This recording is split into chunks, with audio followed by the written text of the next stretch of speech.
नमः शिवाय। हर हर महादेव। आप सभी भक्तों को सावन सोमवार की हार्दिक शुभकामनाएं। भगवान शिव, माँ पार्वती आप सभी भक्तों की हर मनोकामना को पूर्ण करें।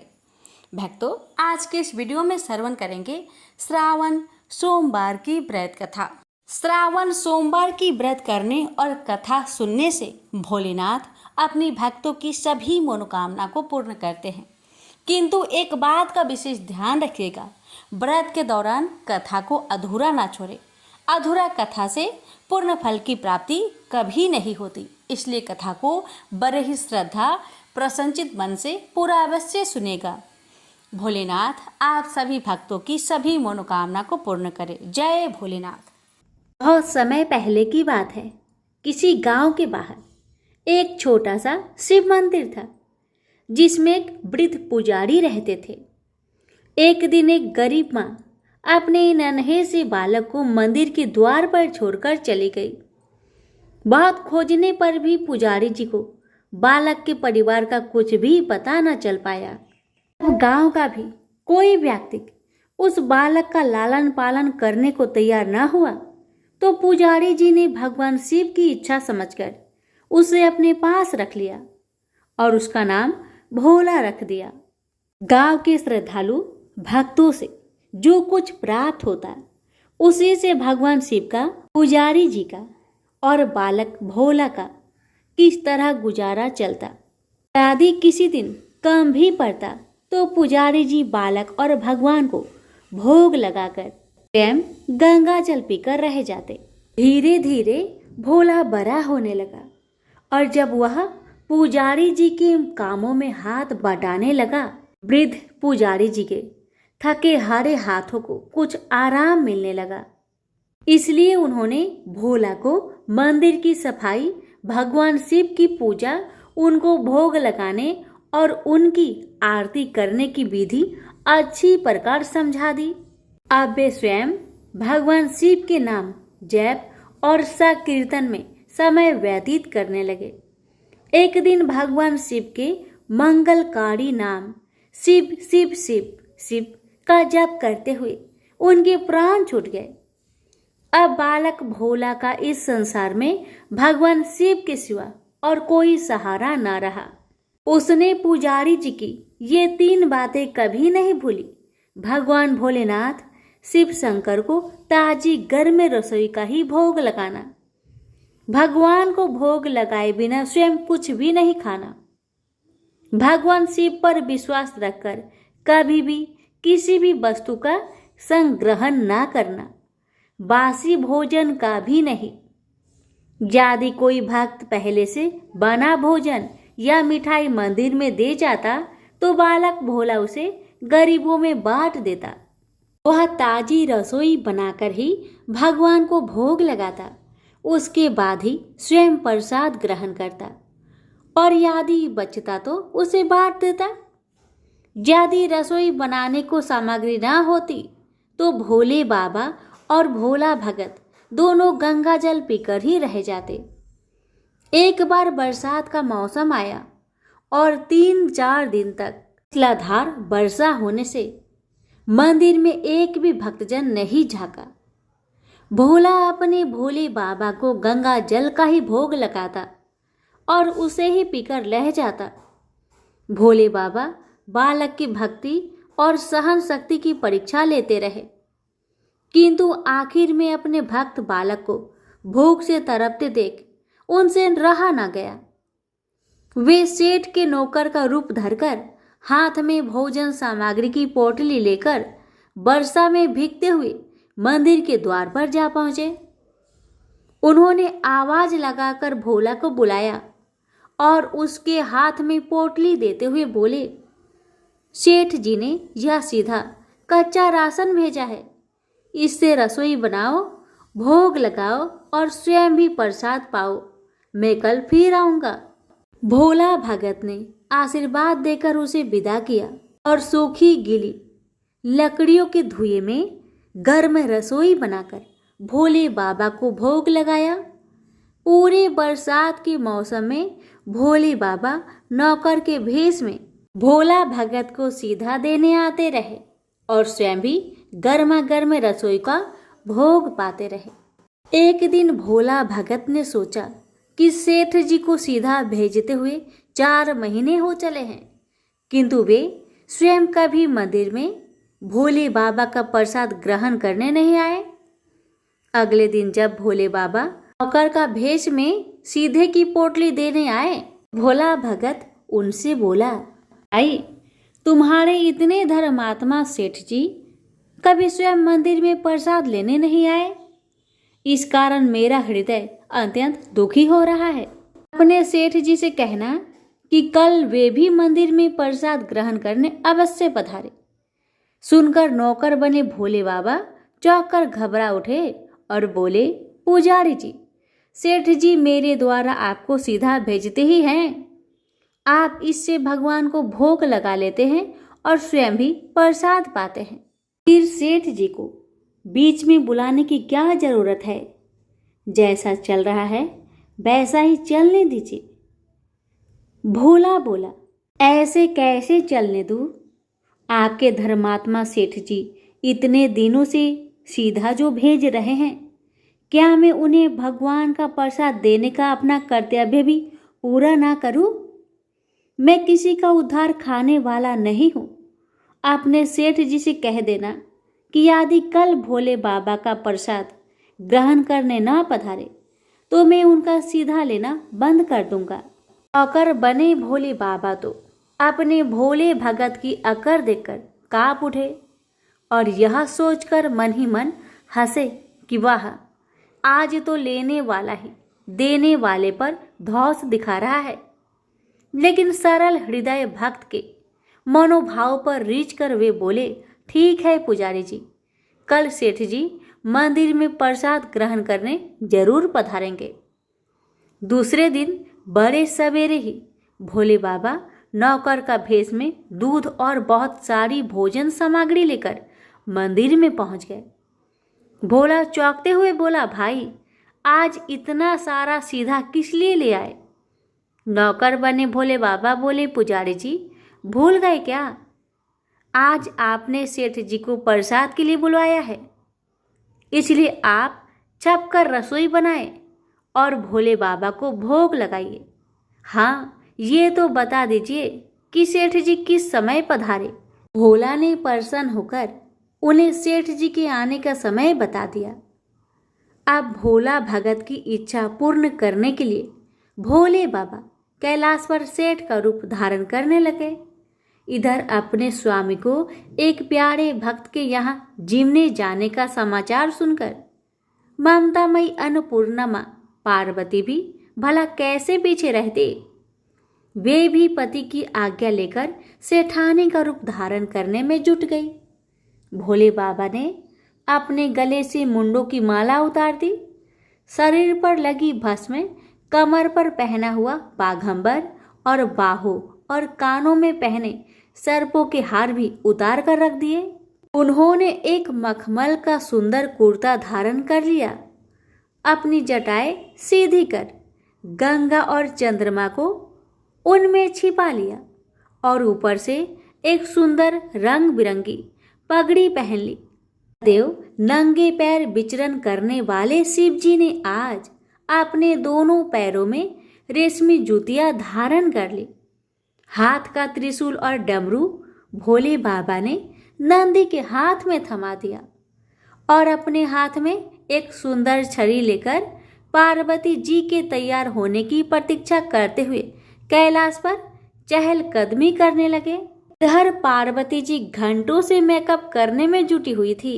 उन्होंने आज अपने पति देव के नगर में बनी सुंदर बनारसी साड़ी निकालकर पहनी, जिसका रंग सेठ से बने शिव जी के कुर्ते से मैच कर रहा था।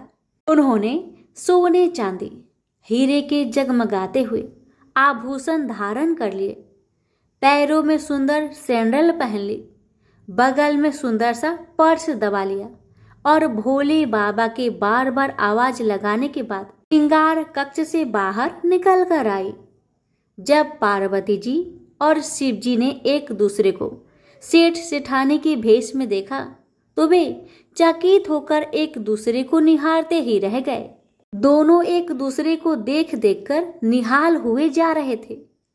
इससे पहले उन्होंने कभी एक दूसरे का ऐसा सुंदर रूप देखा ही नहीं था। जब भगवान गौरी शंकर सेठानी सेठ का रूप धरकर कैलाश से अपने भक्त के यहाँ दावत उड़ाने चले, तो गणेश, कार्तिकेय, नंदी, ऋषि मुनि, देवता, देवांगनाएं भी उन्हें देखकर ठगे से रह गए। सेठ बने शिव जी अपने हाथ में ली हुई छड़ी को आधा से घुमाते हुए पृथ्वी पर टेकते हुए चल रहे थे और उनके पीछे पीछे बगल में पर्स दबाए अपनी सैंडल से टक टक और पायलों से छन छन की मधुर ध्वनि करती हुई माँ पार्वती सेठानी बनी हुई चल रही थी। इधर भोला भगत आज सुबह से ही सेठ जी के स्वागत में भांति भांति के पकवान बनाने में जुटा हुआ था। अपने भोले बाबा का भोग तो वह चलते फिरते बना लेता था, किंतु आज उसे कई महीने से भगवान को भोग लगाने के लिए सीधा भेजने वाले सेठ जी को भगवत प्रसाद देना था। अतः आज उसने अपनी सारी पाक कला झोंक डाली थी। उसने सेठ जी द्वारा भेजे हुए चावल धोकर खीर बनाई, उसे धीमी आंच पर पकाकर गाढ़ा किया और उसमें सेठ जी के द्वारा भेजे हुए पिस्ते, बादाम, केसर, चिलगोजे, किशमिश डाले। मिर्च और अदरक को कूटकर उसे बजरा, बेसन और गेहूं के आटे में भरकर मोटे मोटे मिस्से टिक्कर बनाए। रसोई बनाकर भोला भगत पुनः स्नान करने चला गया ताकि स्वच्छ वस्त्र पहनकर भोले बाबा को भोग लगा सके और सेठ जी को उनका प्रसाद पवा सके। जब भोला भगत स्नान करके लौटा तो देखा सेठ जी प्रसाद ग्रहण करने के लिए स्वयं तो आए ही हैं, संग में अपनी सेठानी जी को भी ले आए हैं। भोला ने झट दोनों से राम राम की, उन्हें आसन देकर बैठाया और बोला, मैं अभी भगवान को भोग लगाकर आता हूँ, फिर आपको प्रसाद परोसूंगा। भावना के भूखे भोले बाबा से भूख सहन नहीं हो पा रही थी, इसलिए वे बोले, पुजारी जी भगवान को जल्दी से भोग लगाइए, मुझसे भूख सहन नहीं होती। भोला भगत बोला, सेठ जी भूख तो मुझे भी बड़ी जोर से लग रही है, किंतु मैं अपनी भूख के कारण भगवान को भोग लगाना नहीं भूलता। यदि दुनिया के सारे लोग इसी तरह अपनी भूख के लिए भगवान को भोग लगाना भूल जाए तो भगवान तो भूखे मर जाएंगे। सेठ जी बने भोले बाबा एक पत्तल उठाते हुए बोले, पुजारी जी आप भोग लगाइए, इधर मैं पत्तल परोस लेता हूँ, मुझसे भूख सहन नहीं हो पा रही है। भोला भगत सेठ जी बने भोले बाबा को डांटते हुए बोला, सेठ जी भगवान के काम में ना तो जल्दीबाजी चलती है और न कंजूसी। मैं जब तक भगवान को भोग नहीं लगा लेता आप रसोई के पास भी नहीं फटक सकते। चुपचाप इधर बैठ जाइए और ओम नमः शिवाय जपते रहिए। मैं अभी आता हूँ और आपको पेट भर भोजन कराता हूँ। सेठ बने शिवजी डांट खाकर चुपचाप अपने आसन पर जा बैठे। सेठानी पार्वती उनकी यह दशा देख बड़ी मुश्किल से अपनी हंसी रोक पाई, लेकिन जैसे ही भोला भगत पत्तल में सामग्री लेकर भगवान को भोग लगाने मंदिर में गया, शिवजी पार्वती जी को मौन रहने का संकेत करते हुए चुपके चुपके पैर रखते हुए रसोई में पहुंच गए और उन्होंने एक एक व्यंजन उठाकर चखना शुरू कर दिया। भोले बाबा को प्रसाद को चखते ही भौंकचक्के रह गए। खीर में चीनी की जगह नमक भरा हुआ था और सब्जियों में चीनी भरी हुई थी। जैसे ही भोले बाबा ने रोटी का एक ग्रास तोड़कर मुंह में दिया तो सी सी करने लगे, क्योंकि रोटी में मिर्च ही मिर्च भरी थी। वो सी सी करते हुए उल्टे पैर भाग आए और अपने आसन पर जा बैठे। माँ पार्वती अपने स्वामी की यह हालत देखकर खिलखिलाकर हंस पड़ी। इससे पहले कि भोले बाबा पार्वती जी के सामने कुछ सफाई दे पाते, भोला भगत ओम नमः शिवाय मंत्र का जप करते हुए आ पहुंचा। उसने भोग को रसोई में मिलाकर उसे पवित्र बना डाला और फिर सेठानी के सामने पत्तल परोसकर हाथ जोड़कर बोला, सेठ जी, अब आप जी भरकर प्रसाद पाइए। भोले बाबा तो अभी अभी भक्त की भक्ति से जोरदार उसके हाथ की बनी हुई रसोई चख चुके थे, अतः उसे जिमने की बात सुनकर उनके पसीने छूटने लगे। कभी वे भोला का तो कभी पार्वती का मुख देखने लगते। भोला को सेठ जी की ढील बर्दाश्त नहीं हुई और बोला, सेठ जी, अब क्या हो गया आपको? अभी अभी तो इतनी उतावली मचा रहे थे, अब क्यों नहीं जिमते? आप जिमोगे तभी तो माता जी भी प्रसाद ग्रहण करेगी और फिर मैं भी प्रसाद पाऊंगा। भोला की ललकार सुनकर भोले बाबा ने चुपचाप खीर का कुल्हड़ उठाया और सारी नमकीन खीर गटागट पी गए। कुल्हड़ खाली होने की देर थी कि भोला ने उसे झट से भर दिया। अपने प्रिय भक्त के हाथों से परोसे हुए भोग में भगवान को आज दुगना स्वाद आने लगा। भोला परोसता गया और भोले बाबा पीते गए। जगत माता पार्वती, भक्त और भगवान दोनों के प्रेम को देख देखकर मंत्र मुग्ध हो रही थी। जब सारी रसोई समाप्त हो गई तो भगवान ने एक जोर से डकार ली। भोला को होश आया और बोला, वाह सेठ जी वाह, मैं ही बावला था जो इतनी थोड़ी सी रसोई बनाई।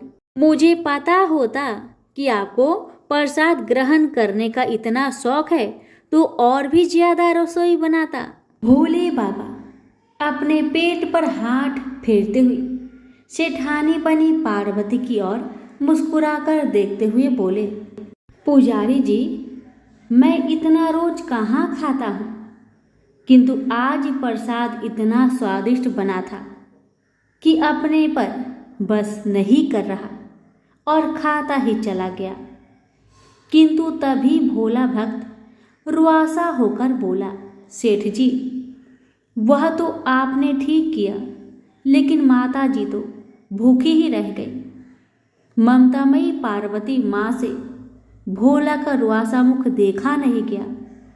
उन्होंने बची हुई खीर की 4 बूंदें अपने कंठ में टपका ली। भोले बाबा द्वारा भोग लगाने से प्रसाद में अद्भुत अलौकिक स्वाद भर गया था। ऐसी सुगंधित और मीठी खीर चखकर जगत जननी आकंठ तृप्त हो गई और उनके तृप्त होते ही सृष्टि का प्रत्येक प्राणी तृप्त हो गया। भोला भगत बोला, सेठ जी, आपने और माता जी ने प्रसाद ग्रहण कर लिया, इससे मुझे अत्यंत संतोष हुआ है। समझ लीजिए कि आप दोनों द्वारा प्रसाद ग्रहण करने से मेरा भी पेट भर गया। मेरी तो वैसे भी महीने में 4 एकादशी हो जाती है, किंतु मैं भी एक दाना ले ही लेता हूँ, जिससे कि भोले बाबा के प्रसाद का अनादर ना हो। यह कहकर जैसे ही भोला ने खीर के पात्र में लगा चावल का एक दाना उठाकर अपने कंठ में डाला, उसकी जन्म जन्मांतर की भूख प्यास मिट गई और समस्त वासनाओं और इच्छाओं की तृप्ति हो गई। उसके ज्ञान के नेत्र खुल गए और उसने देखा कि उसके सम्मुख त्रिलोकीनाथ भगवान शंकर और जगत जननी माँ पार्वती आशीर्वाद की मुद्रा में मुस्कुराते हुए खड़े हैं। भोला दौड़कर उनके चरणों में लौटता गया और उन्हीं में समा गया।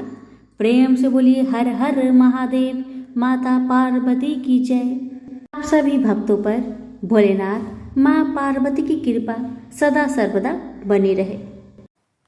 प्राचीन काल में रत्नभद्र नाम से प्रसिद्ध एक धर्मात्मा यक्ष गंधमादन पर्वत पर रहता था। उनके पूर्णभद्र नामक एक पुत्र उत्पन्न हुआ। अंत में अनेक भोगों को भोगकर उस रत्नभद्र ने शिव ध्यान परायण हो परम शांत शिवलोक को प्राप्त किया। पिता के शिवलोक चले जाने पर पूर्णभद्र ने संतानहीन होने से अपनी भार्या कनक कुंडला नाम की यक्षिणी से कहा, प्रिय, मुझे पुत्र के बिना यह राज्य और महल आदि अब शून्य मालूम होता है। कनक कुंडला बोली, प्राणनाथ, आप ज्ञानवान होकर भी पुत्र के लिए खेद क्यों करते हैं? यदि यही इच्छा है तो पुत्र मिलने का उपाय कीजिए। इस जगत में उद्यमी लोगों को क्या दुर्लभ है। जो प्राणी परवंध के भरोसे रहते हैं वह नितांत का पुरुष है, क्योंकि अपना किया हुआ कर्म ही परवंध है और कुछ नहीं। इस कारण प्रतिकूल प्रावंध को शांत करने के लिए समस्त कारणों के भी कारण रूप भगवान शिव की शरण में जाना चाहिए। यदि आप सर्वश्रेष्ठ पुत्र है तो भगवान शिव की शरण ग्रहण कीजिए। अपनी पत्नी की बात सुनकर यशराज ने गीत वाद्य से भगवान शिव का पूजन कर पुत्र की अभिलाषा पूर्ण की। उसका नाम हरिकेश पड़ा। पुत्र उत्पन्न होने की प्रसन्नता से उसने अनेक दान पुण्य किए। जब हरिकेश 8 वर्ष का हुआ तभी से वह खेल धूली बालू का शिवलिंग बनाकर त्रिनादि ध्रुवा से उनका पूजन करता और अपने साथियों को शिव नाम से ही पुकारता था। वह रात दिन हे चंद्रशेखर, हे भूतेश, हे मृत्युंजय, हे नीलकंठ आदि पवित्र नामों का उच्चारण करता और मित्रों को प्रेम करता हुआ बार बार इन्हीं नामों से पुकारता रहता था। उसके कान नाम के अतिरिक्त अन्य किसी को ग्रहण नहीं करते थे। वह शिव मंदिर को छोड़कर किसी अन्य जगह नहीं जाता। उसके नेत्र शिव के अतिरिक्त और कुछ देखने की इच्छा नहीं रखते थे। वह सपना में भी भगवान शिव को ही देखा करता था। हरिकेश की यह दशा देखकर उसके पिता ने उसे गृह कार्य में लगाने की अनेक चेष्टाएं की, किंतु उस पर कुछ भी असर नहीं हुआ। अंत में हरिकेश घर से निकल गया। कुछ दूर जाकर उसे भ्रम हो गया और वह मन ही मन कहने लगा, हे शंकर, कहाँ जाऊं? कहाँ रहने से मेरा कल्याण होगा? यह सोचकर उसने अपने मन में विचार किया कि जिसकी कहीं ठिकाना नहीं है उसका काशीपुरी ही आधार है। इस प्रकार निश्चय कर वह काशीपुरी को गया, जिस अविमुक्त क्षेत्र में पंच भौतिक देह त्याग कर प्राणों का शिव की प्रसन्नता से फिर देह से संबंध नहीं रहता, उस आनंद वन में जाकर तप करने लगा। कुछ समय बाद भगवान शिव ने पार्वती को अपना विहार वन दिखाया। वह अनेक सुगंध युक्त पल्लवों से शोभित था। शिव बोले, हे देवी, जैसे तुम मुझको बहुत प्रिय हो वैसे ही यह आनंद वन भी मुझे परम प्रिय है। मेरे अनुग्रह से इस आनंद वन में मैं मरे हुए को जन्म मरण का बंधन नहीं होता, अर्थात वह फिर संसार में जन्म नहीं लेता। पुण्य आत्मा के कर्म बीज विश्वनाथ की प्रज्वलित अग्नि में जल जाते हैं, उसी से फिर वे गर्भाशय में नहीं आते। काशीवासी लोगों के देहांत समय में मैं ही तारक ब्रह्म ज्ञान का उपदेश देता हूँ, जिससे वे उसी क्षण मुक्त हो जाते हैं। कलयुग में विश्वनाथ देव का दर्शन पूजन, काशीपुरी, भागीरथी गंगा आदि का सेवन तथा सतपात्र को दान विशेष फलदायक होता है। हे देवी, काशीवासी सदा मुझ में ही बसते हैं, इससे मैं उनको अंत में संसार सागर से पार कर देता हूँ। यह मेरी प्रतिज्ञा है। इस तरह वार्तालाप करते करते भगवान शिव उस स्थान पर गए जहाँ हरिकेश समाधि लगाए बैठा था। उसको देखकर पार्वती ने कहा, भगवान, यह आपका तपस्वी भक्त है। इस समाधिष्ठ भक्त को वर देकर इसका मनोरथ पूर्ण कीजिए। इसका चित्त केवल आप में ही है और इसका जीवन भी आपके ही अधीन है। पार्वती की बात सुनकर भगवान शिव उसके पास गए और उन्होंने समाधि में स्थित उस हरिकेश को हाथ से स्पर्श किया।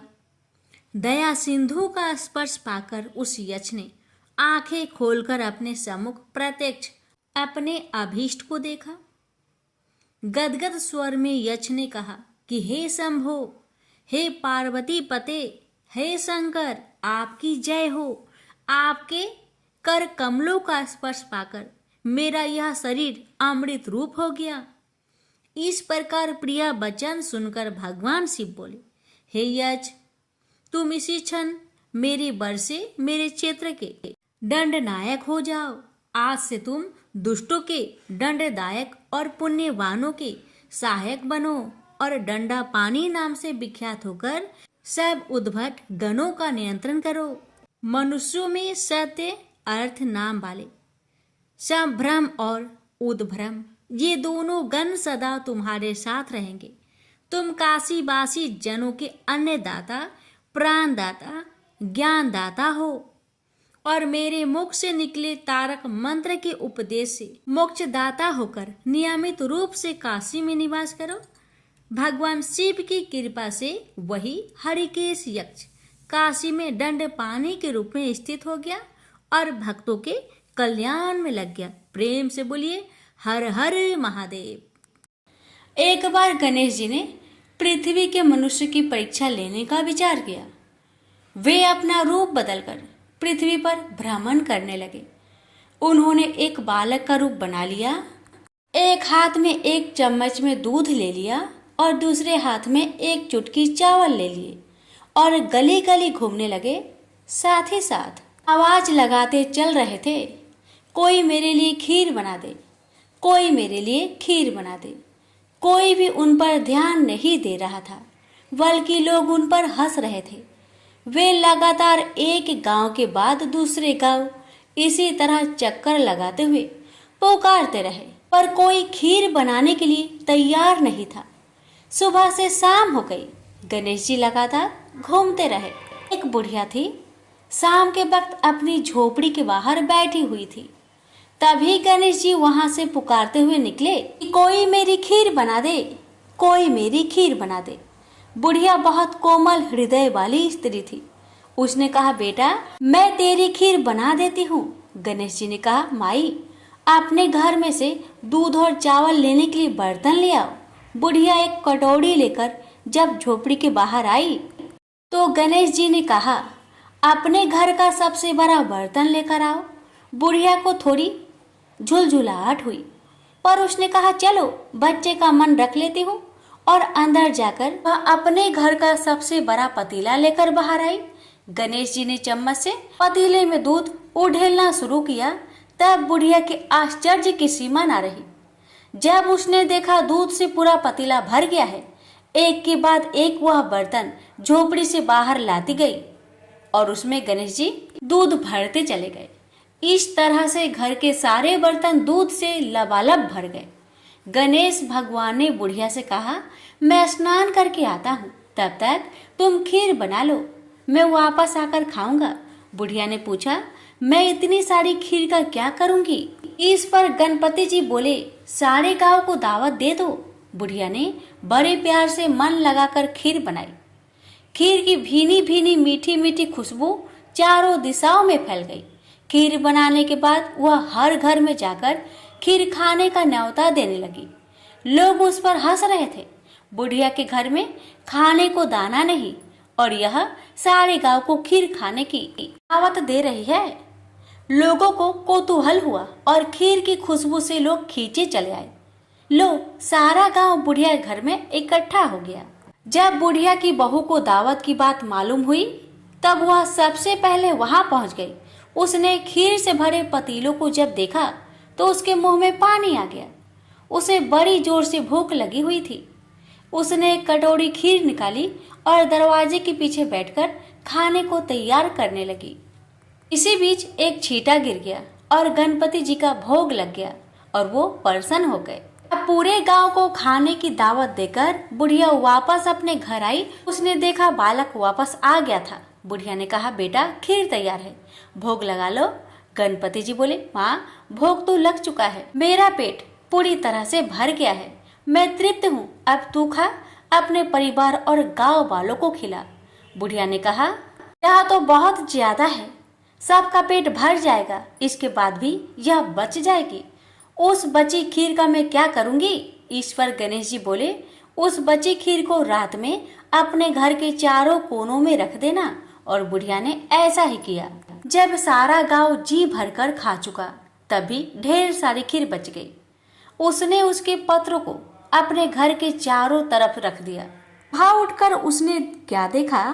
पतीले में खीर के स्थान पर हीरे, जवाहरात और मोती भर गए हैं। बहुत खुश हुई, उसकी सारी दरिद्रता दूर हो गई, वह आराम से रहने लगी। उसने गणपति जी का एक भव्य मंदिर बनवाया और साथ में एक बड़ा सा तालाब भी खुदवाया। इस तरह उसका नाम दूर दूर तक प्रसिद्ध हो गया। उस जगह वार्षिक मेले लगने लगे। लोग गणेश जी की कृपा प्राप्त करने के लिए उस स्थान पर पूजा करने और मान्यताएं मानने के लिए आने लगे। गणेश जी सबकी मनोकामनाएं को पूरी करने लगे। प्रेम से बोलिए गणेश भगवान की जय।